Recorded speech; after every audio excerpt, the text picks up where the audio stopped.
Oh, hello. Hi, campers. Just a last update today on the BBC's involvement with Hacked Off. Now, the BBC aren't reporting. I'm suing the BBC at the moment for abuse.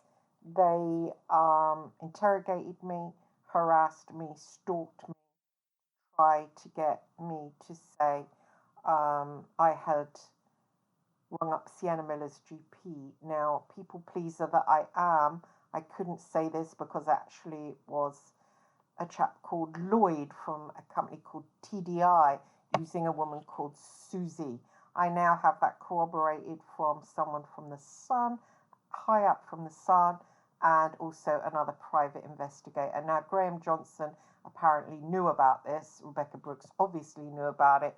And Lloyd was told, don't worry, I'll keep your name out of it. I'm taking legal action about this, currently suing the BBC about it. However, during this time, somebody called Tom Simmons wrote that I had blagged Fiona Whiteman's words fail me and who it was. Fiona Whiteman's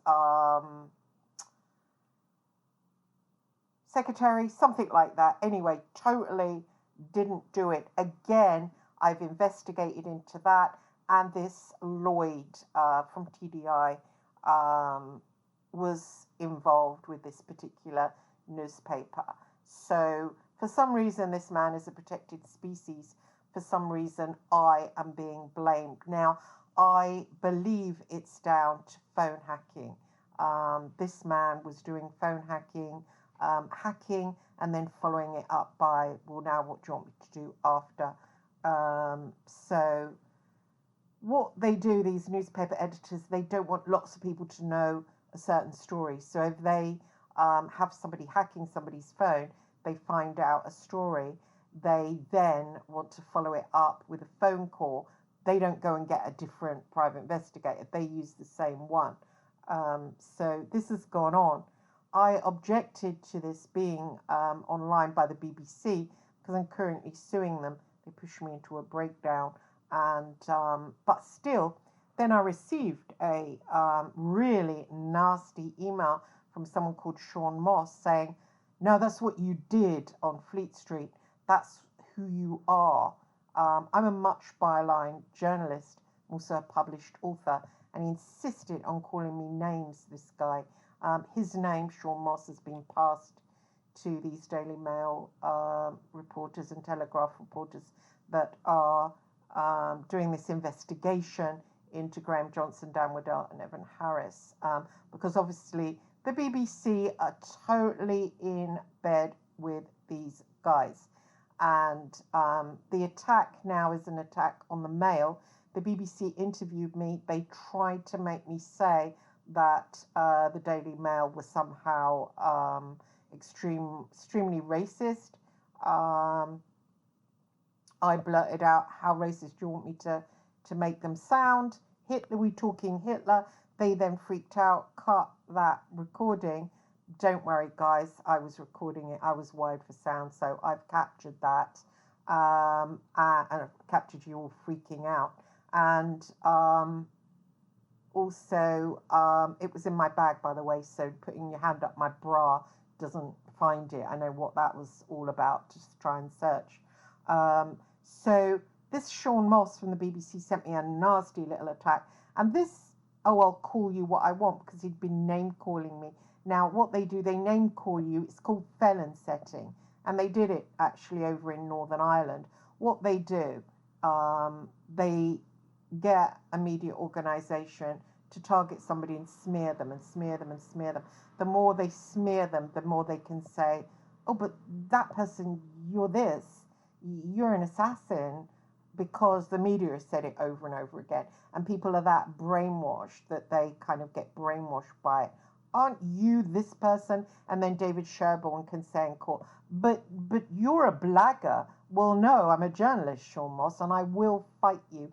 Your name's been passed to the people investigating this attack on the Daily Mail, there's been various lies, such as people saying they planted bugs when it's just they want to get back at Stephen Wright. No effect, nothing against Jonathan Rees. I mean, Jonathan Rees has just been saying really good things about me. I've asked for his phone number, and I will be talking to him at some point about Stephen Wright from the Daily Mail. But these guys are going for the money, okay, everybody? It's all about the money. They make out it's political. Perhaps there's a little bit of politics involved, left versus right, but it's mainly about we're going to hit the Daily Mail and see how many millions we can get out of them. Now, these people involved are involved in a criminal conspiracy. A criminal conspiracy. Gavin Burrows has now come forward and said that this affidavit about him bugging Elton John is totally made up. He was sent on a job by Graham Johnson and a firm of lawyers, apparently going to cook, to go and check something to do with Elton John. He was told, write a report on it, come back. Then it was altered by Johnson. I don't think the lawyer was involved in this. And then these lawyers dropped out. And then he used that to launch an attack on the Mail. And the BBC are involved in this because I was set up to give an interview to the BBC about the Daily Mail. And then they started stalking me, abusing me, ringing me with withheld numbers. I totally got that because I was going out with somebody at the time. They heard these withheld numbers. I was answering them. There was James Newton from the BBC. So my lawyer now has launched an attack on the BBC. But what is more interesting is this posse of journalists that aren't going to put up with any shit and are angry about what's going on and have joined together. Some of them are in retirement. Some of them, all of them are doing it for unpaid to expose this criminal conspiracy. And it totally involves the BBC.